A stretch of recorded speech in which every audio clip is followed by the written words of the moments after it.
So Greenwich is one of the dedicated institutes which is having a great passion in environmental concern, because when we are looking at the environment, we have some of the human activities that are affecting us. One of the human activities is deforestation, the cutting down of trees. And I believe that you can take some simple example like the hole where we are in, it was a forest some years back, but we have cut down and raised up this estate, meaning that the trees are not there. And the same example, you can take the whole of Juba City, meaning that we have cut down the trees. And such a thing, it means that the absorption of greenhouse gases, it will never be there because the trees are being cut down. Same thing having a great impact. And I have to give you a simple calculation. How many trees are being cut down across the country? And if you have to multiply all over the world, how many trees per day in terms of logs, so that we can make the furniture, we can make the roads, schools, and other buildings. It means that there is a great destruction in that regard. The same applies to pollution. When you go to Juba City around, you may see that there is a lot of bottles flying in Juba. The same applies to polythene bags that polluting the environment, meaning that Juba City and the other part of South Sudan are not clean completely. And that one can affect our lives and ecosystems, especially the animal within the water, and the water we drink and the air. So,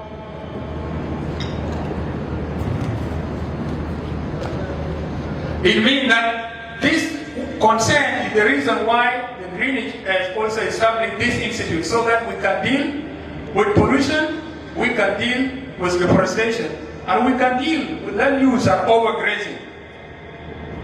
And when I say overgrazing, it means that in the communal land where animals used to graze, there are too much cows, especially in the side of Jongole and side of Harmizan. You may find that you get your money, you go and buy 50 cows, I buy 50 cows, we buy 50 cows, and then we release them in the communal land. And that one can turn the grass to zero, which has contributed to the degradation of the land.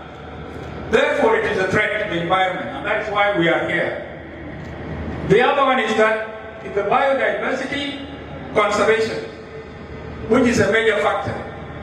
When the forest is being cut down, it means that the animal will not be there. The habitat is being destroyed. And the animal will not be there. They will migrate. And that one, it means that when the forest is being cut down, we have exploited the resources. So this is one of the major concerns we are dealing with.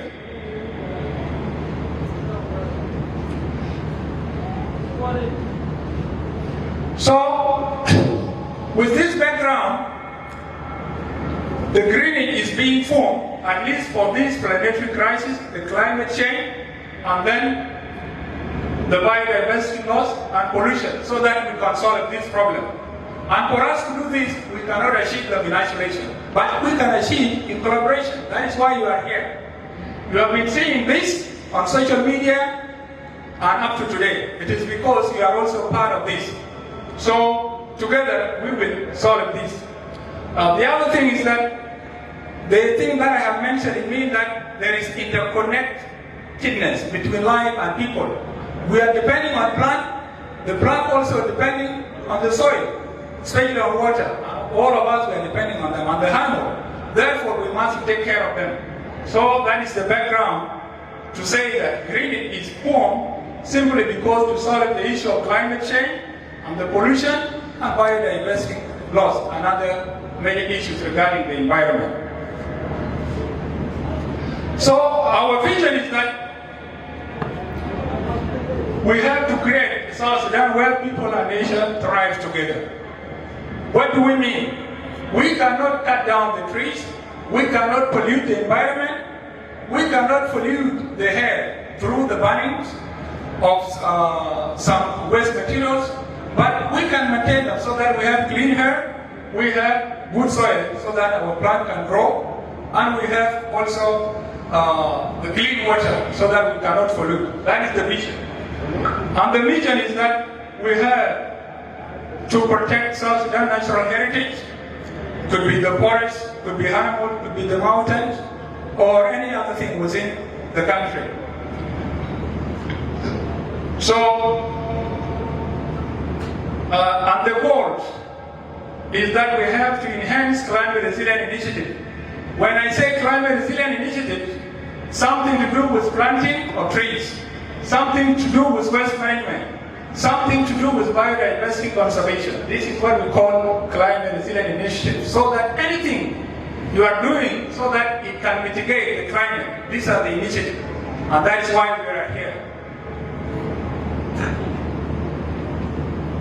So when we come to our objective, we have 6 major objectives.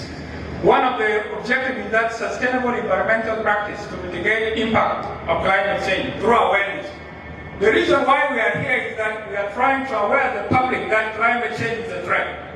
And we cannot be wishing, but we have to talk about it so that we can get some solution to mitigate it. So, and by doing that, we need sustainable practices. Sustainable practices, like for example, you cannot just drink water and throw out the bottles. It is not sustainable. You are polluting the environment.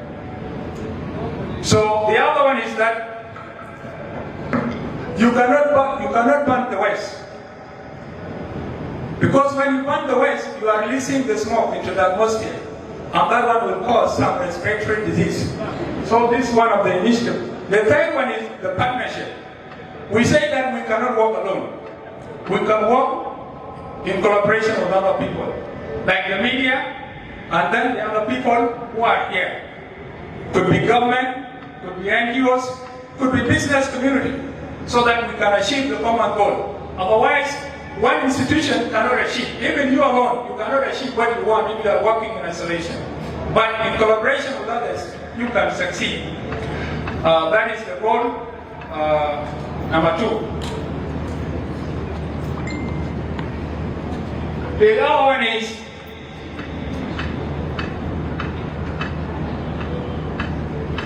one is to raise awareness on national policies and international treaties. When I say national policies, we need to have national policies that say when you throw away the bottle on the road, it is not good and you have to pay some penalties.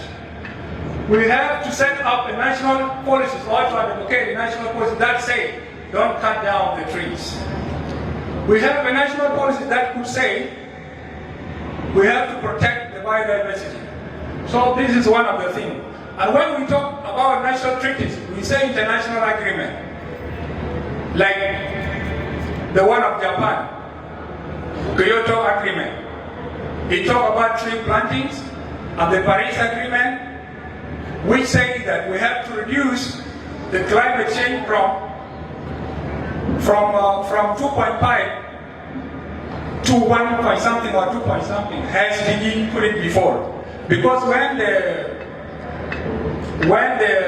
climate change degrees Celsius rise up, that limit will cause a major catastrophe to human life and harm or on us. Therefore, we need to introduce or implement such policies so that we can reduce the limit.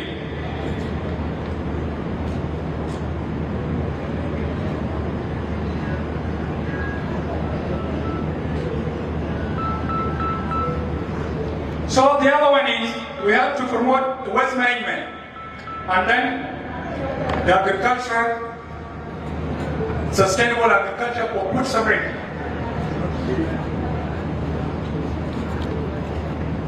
So these are the key objectives we have set, and we have to be abide by that. And then the other one is the core values of this institute. One of the core values that is what we call exploration.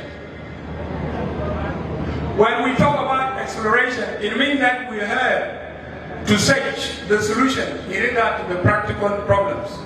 We cannot be guessing what caused the climate without us knowing what to be done. We have to search for new knowledge, and then we have to educate the community, and then we have to apply it practically.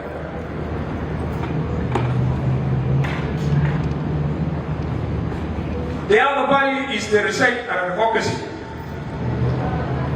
If many people have knowledge and you don't see that, share and tell them what is the problem, you still you will do nothing. So we have to say the problem and then we educate the public what is going on and then how will we solve it. So that is one of the core values. So then let's come to what we used to do. One of the things we used to do is what we call sustainable agriculture for food security or for food sovereignty. You have been hearing all this time along that sustainable agriculture and then the food security. But we have an objection that food security is a technical term which cannot be applied in this country of ours. Because when we say food security, it means that access to food. You buy could be safe food, but that food, you are not the one producing it, you are not the one controlling it. Like for example, in case of South Sudan, we are not the one producing, but we are depending on food aid and then the export in our country. And say a thing, it means that it is not enough and it is not sustainable. Sometimes the aid will stop. So we are proposing what we call sustainable agriculture.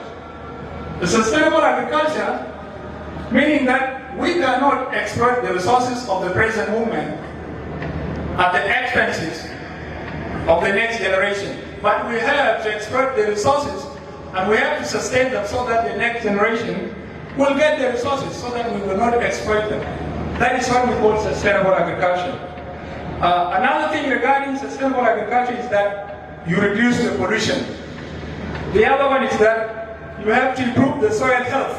And when we say the soil health, you mean that you have to integrate the manure into the soil so that it will not get dry and the plant will thrive in easily manner.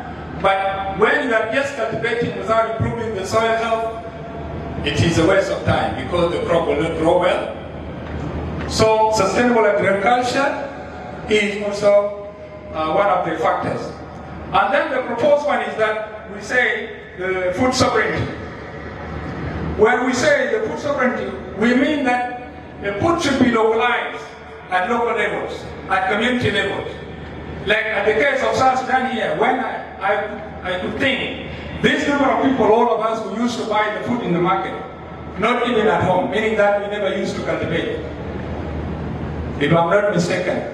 So, meaning that this principle of food sovereignty, we are saying that for us to eradicate the hunger in the country, the food must be localized in the country.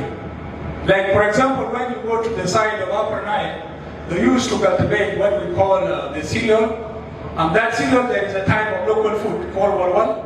When you come to Equatoria, they have what we call the babra, and then the side of Hargeisa, they have cereals. But now when you take a look at this, there is a great displacement of all these local foods with GMO foods.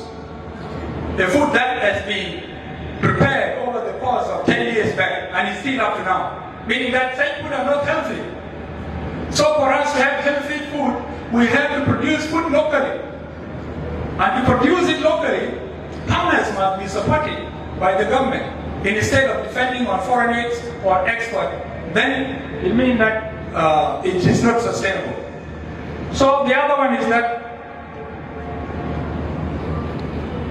we have to discourage what we call GMO food, but we use the local one because they are more healthy. For example, when you go to the restaurant in Juba here, you may find that there is a chicken, the fried one, and you may not know when was it fried.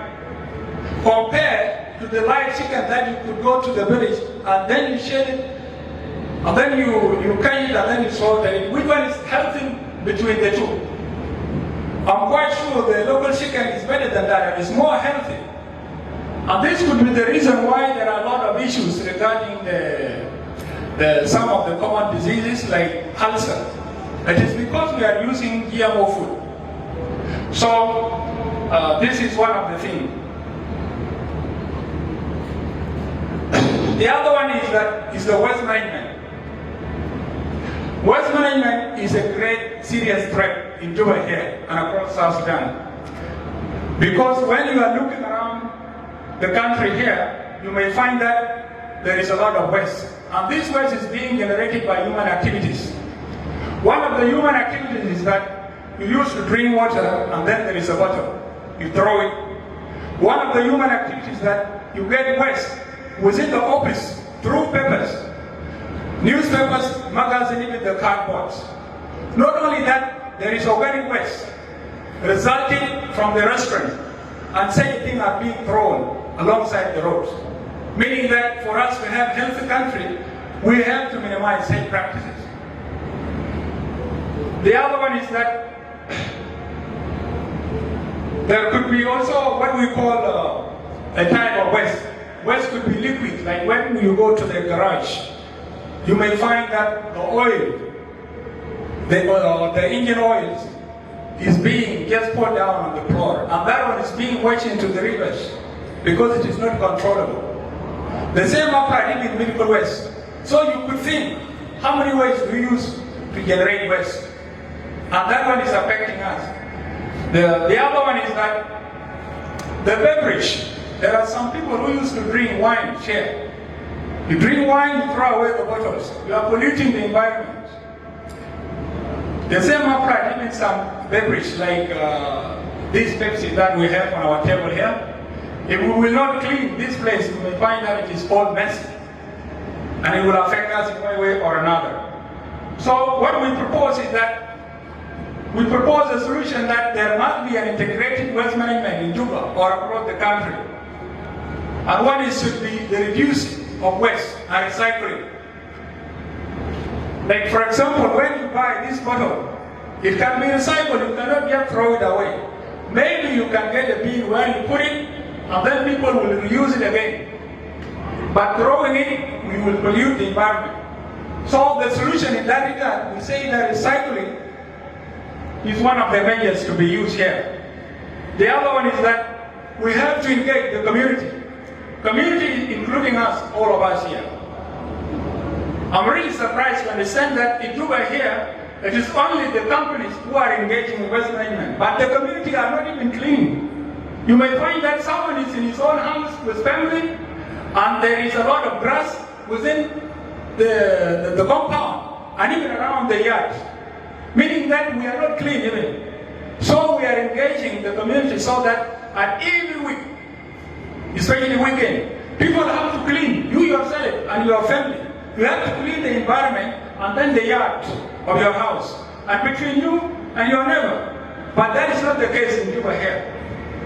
You go around the ministry, a lot of waste, a lot of grasses. You go to someone's house, a lot of grasses around the house, and even within the compound. But why don't we engage in community engagement, waste management? That is our responsibility. And if the father is at home and you are not even working, staying in a hotel or whatever, then it means that the children also will adopt the same behaviors. They will not be engaging in cleaning. But cleaning is also a part of responsibility. So we have to do that. The other one is that the policy must be created and enforced. Like for example, when you throw away the waste, I think you must be fined. Could be one of the rules and policies that can minimize waste. The other one is that people have to create more collection points for waste. Like for example, when you go alongside the road, people used to bring the waste and then they can make a heaps on the road or they throw it on the vehicles. But deep side, within the residential areas, most of the vehicles, they never used to reach there. And then where do you expect the waste within such places to go? Not only that, even when you go to the custom city here and other places, you may find that inside there is a lot of waste in between. But on the road, it is a bit better. But inside there, it is not there. So it is our responsibility to engage people in such things.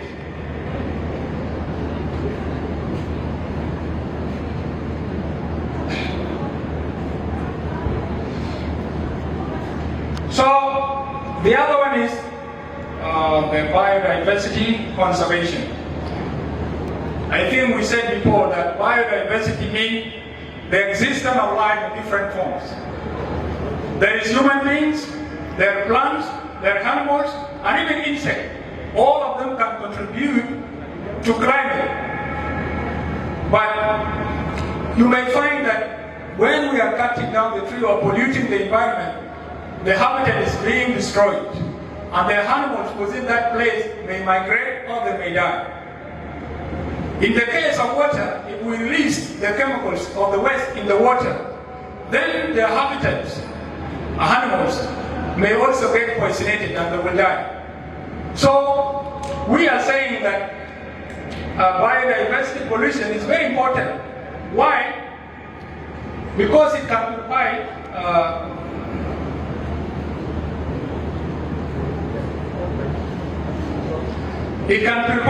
the hair, the biodiversity. At the same time, when we talk about biodiversity, it is a combination of everything. Could be plant, could be grass. And say plant and grasses, it means that this is where the pollination is. And when biodiversity conservation gets lost, so it means that the pollination will not take place. And we understand that plant can produce through the crossing of pollination by insect. Therefore, such important thing must be maintained. So we have to protect the forest so that insects like bees might be there and other living organisms so that we maintain the healthy of ecosystem. Yeah. The other important of this one is that we used to get medicine from. Like when you get sick, you have to go to hospital. And the medicine being used to inject you, it means that we obtain them from the plant. Hence, we have to take care of the plant so that we can get such important services. The other thing is that the economic value. We understand there is majority of people within South Sudan here. They don't have even salary. They used to collect wild fruits, sell them away, and then they earn their living. But if we are destroying, it means that we are destroying the importance of economic value of the biodiversity.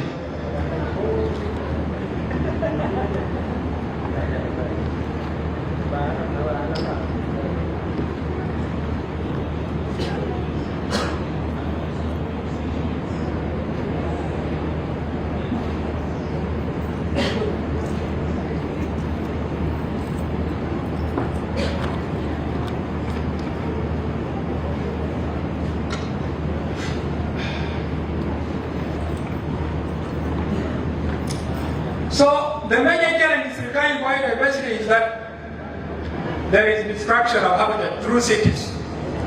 When we create more cities and more shops and more homes, we are destroying the forest. Therefore, we must replant the trees. That is reforestation. The other major challenge is what we call the roads. When we are constructing the roads, we are destroying the habitats of animals. The same applies also to overexploitation, meaning that the use of a lot of resources so that you can deflate them or feed them. The other one is the overfishing and overhunting. When you go to the villages, you may find that people are overfishing. There is some nets which is called the magnetic nets. When you throw it into the river, it can collect everything. And that one is a major problem to the environment and to the people. The same applies to overhunting. I'm quite sure some of you might have come across that people used to go into the forest and then they kill some animals which are not supposed to be, especially like elephant and even the leopard and all those. And such a thing, it means that we are making what we call overhunting. The other issue is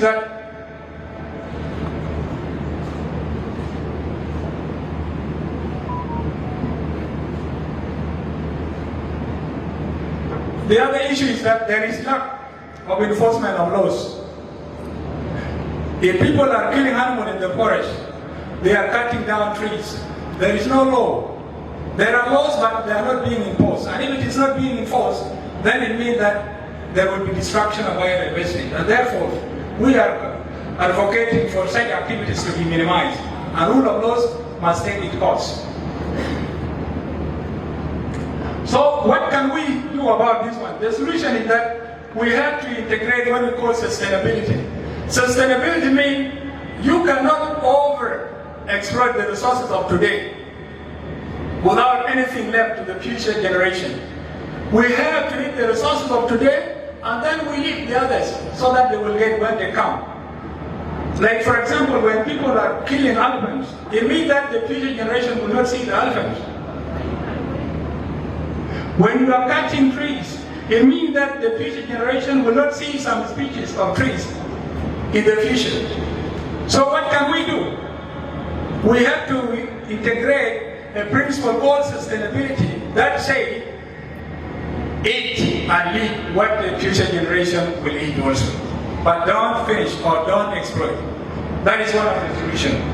The other one is that we have to foster what we call the partnership. Yes, that's right. I said before, I said that we cannot achieve everything in isolation, but working together we can achieve.